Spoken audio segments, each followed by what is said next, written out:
بيتك أجمعين برحمتك يا أرحم الراحمين.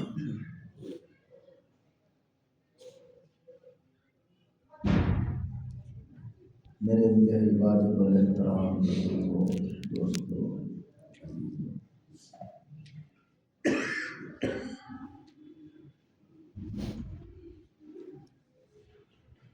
آخری نبی کی آخری امت چل رہی ہے،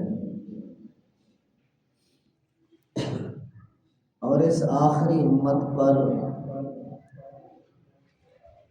اللہ تعالیٰ کے اتنے بڑے انعام اور اتنے بڑے احسان ہیں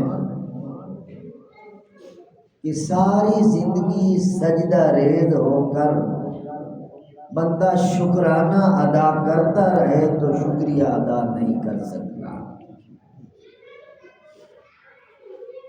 بہت بڑا انعام ہے اللہ تعالیٰ نے ہمیں بن مانگے حضرت محمد الرسول اللہ صلی اللہ علیہ وسلم جیسا پیغمبر عطا فرمایا۔ بن مانگے اللہ تعالیٰ نے اپنے عظیم پیغمبر کے وسیلے سے، ان کی معرفت سے، ان کے ذریعے سے، ان کے توسط سے اللہ تعالیٰ نے قرآن پاک کی دولت ہمیں عطا فرمائی۔ عظیم احسان ہے اللہ سبحانہ و تعالیٰ نے رمضان المبارک کا مقدس، منور، مطہر، پاکیزہ ترین مہینہ عطا فرمایا ہے، اور پھر ماہ رمضان کو کھولیں تو نرے انوار، نری تجلیات، نری رحمت کی جھڑیاں اور رحمت کی برسات آپ کو نظر آئے گی۔ اعتکاف رمضان میں ملے گا، شب قدر رمضان میں ملے گی، اور آپ علیہ السلام فرما گئے ہیں کہ رمضان المبارک میں 5 مخصوص چیزیں میری امت کے لیے بطور تحفہ، بطور انعام، بطور گفٹ اللہ پاک نے عطا فرمائی ہیں، جو پہلے کسی امت کو اللہ نے نہیں عطا فرمائی۔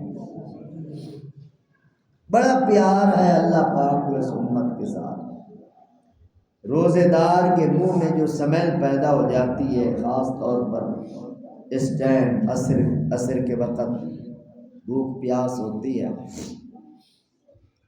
تو حضور فرما گئے ہیں صلی اللہ علیہ وسلم کہ روزے دار کے منہ کی سمیل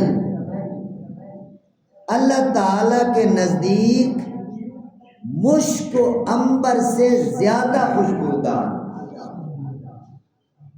حدیث سنا رہا ہوں،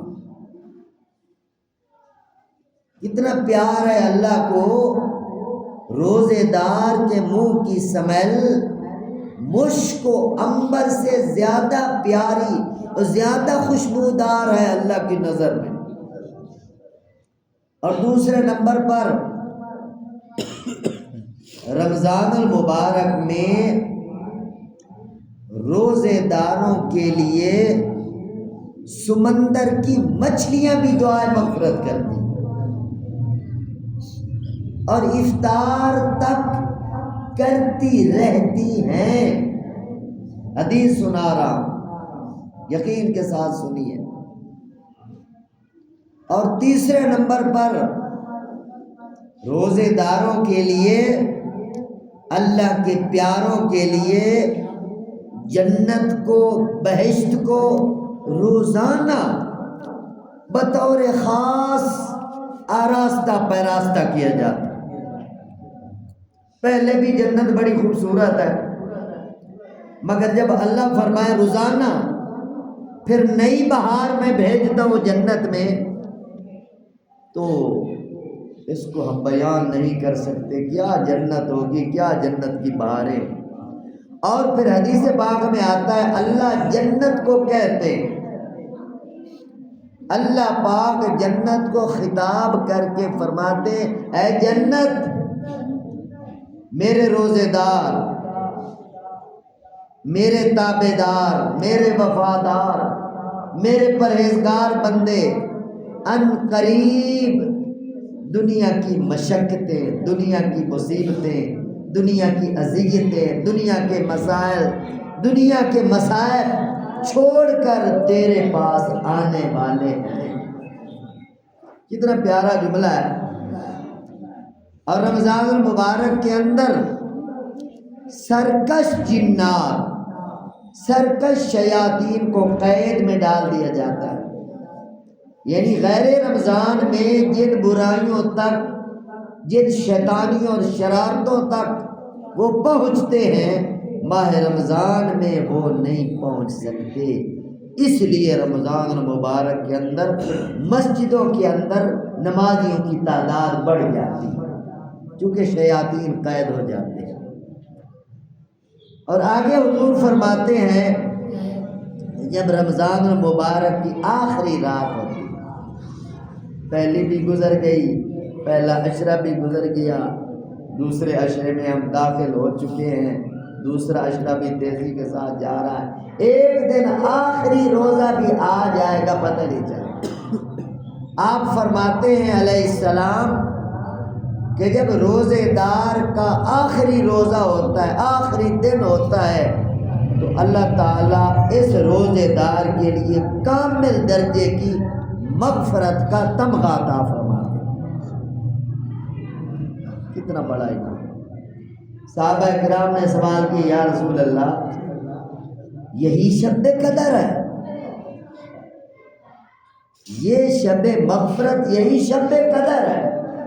تو حضور علیہ السلام نے فرمایا نہیں، شب قدر کا الگ پیکج ہے، الگ انعام ہے، وہ اللہ، اس میں اللہ نے کیا رکھا ہے بندہ ناچیز اسے بیان نہیں کر سکتا۔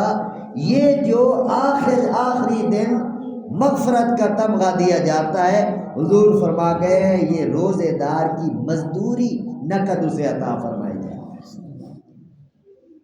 میرے محترم دوستو، ہیرے بیٹھے ہو، جوہر بیٹھے ہو، اللہ کی نظر کے اندر بڑے پیارے اور مقبول بندے بیٹھے ہو، بڑی تعریفیں اللہ پاک نے آپ لوگوں کی ہیں، تو لاج رکھنی ہے ان باتوں سے۔ اللہ کو ناز ہے، اللہ کے نبی کو ناز ہے، تو کم از کم ہم بھی سر جھکا کے رہیں، کم از کم ہم بھی اپنے آپ کو انسان اور بندہ بنا کے رکھیں، خدا کی بغاوت چھوڑیں، نبی کی بغاوت چھوڑیں، اور اللہ رسول کی اطاعت کے اندر زندگی کے جو مختصر سے دن ہیں گزارنے کی کوشش فرمائیں۔ اللہ کریم ہمیں مقبول رمضان نصیب فرمائے۔